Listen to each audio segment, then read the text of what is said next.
আজকে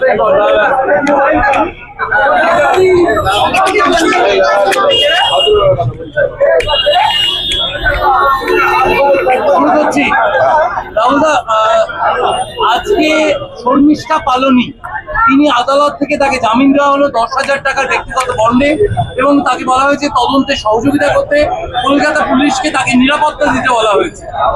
না, একদম সঠিক রায়। এই রায়কে আমরা স্বাগত জানাই।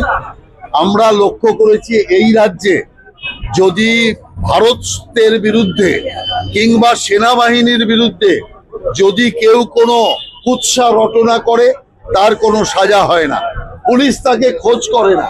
যদি কেউ এখানে মুসলিম মৌলবাদের প্রশ্রয় দেয়, মুসলিম মৌলবাদকে ছড়ায়, পুলিশ তার বিরুদ্ধে কোনো ব্যবস্থা নেয় না। পুলিশ সক্রিয় হয়ে যায় তখন যখন উল্টোটা হয়। অর্থাৎ কেউ যদি কোনো সত্য কথা বা কিংবা কোনো কথা মুসলিম ধর্মের বিরুদ্ধে বলে, সঙ্গে সঙ্গে সরকার অ্যাক্টিভ হয়ে যায়। সরকারের রোল তো নিরপেক্ষ হওয়া উচিত, কিন্তু সরকার সেই নিরপেক্ষ দৃষ্টিকোণ দেখাতে পারছে না। যার জন্যই আজকে শর্মিষ্ঠার যে আদালত থেকে জামিন মঞ্জুর হয়েছে তা অত্যন্ত সঠিক। আমরা এটাকে স্বাগত জানাই। বিচার প্রক্রিয়া চলুক, বিচারে যা শাস্তি হবে কিংবা রেহাই হবে সেটা তখন আমরা দেখব, কিন্তু এখন যেটা হয়েছে সেটা ঠিক হয়েছে। অবশেষে অনুব্রত এসডিপিওর কাছে দেখা করতে গেলেন, পেছন দরজা দিয়ে ঢুকলেন অনুব্রত। দেখুন, 7 দিন লাগলো হাতে পায়ে ধরে অনুব্রত মণ্ডলকে পুলিশের কাছে পাঠানোর জন্য। অর্থাৎ এর থেকে বোঝা যাচ্ছে মমতা ব্যানার্জি পুলিশ মন্ত্রী হিসাবে কতটা দুর্বল, অনুব্রত মণ্ডলের ওপর মমতা ব্যানার্জি কতটা নির্ভর। কারণ নির্বাচনের আগে অনুব্রত মণ্ডলকে ঘাটাতে মমতা ব্যানার্জি সাহস পায়নি, যার জন্য পুলিশ প্রশাসনের অপমান হোক, কিন্তু অনুব্রত মণ্ডলের সম্মান থেকে তৃণমূল কংগ্রেস বীরভূম কেন্দ্র থেকে বেঁচে থাকুক।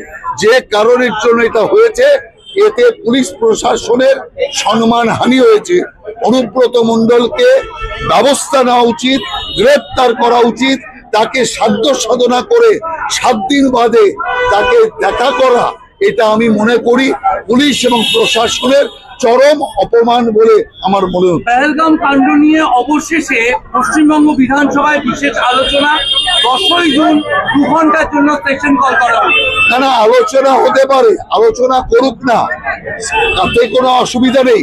কিন্তু যেটা মমতা ব্যানার্জি আগে বলেছিলেন যে সেনাকে ধন্যবাদ দেবো, কেন্দ্রীয় সরকারকে নয়। আরে কেন্দ্রীয় সরকার বোতাম না টিপলে সেনা কি এক চুলো নড়তে পারত? সেনার গোলা কি ছুটতো পাকিস্তানের দিকে? অতএব আমি মনে করি এই ঘটনায় সর্বাগ্রে ধন্যবাদ পাওয়ার যোগ্য প্রধানমন্ত্রী, কেন্দ্রীয় সরকার এবং অবশ্যই ভারতের সেনা এবং ভারতের জনসাধারণ। এবং আমি ধন্যবাদ তাদেরও দেব, সমস্ত রাজনৈতিক দল, যে তারা এই বিপদকালে দেশের কঠিন সময়ে একসাথে সবাই সরকারের পাশে দাঁড়িয়েছে, সেনার পাশে দাঁড়িয়েছে। তার জন্য আমরা সমস্ত রাজনৈতিক দলকেও ধন্যবাদ দিতে চাই।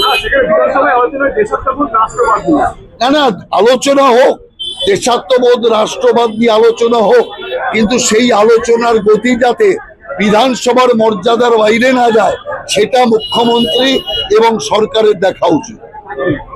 ঠিক আছে।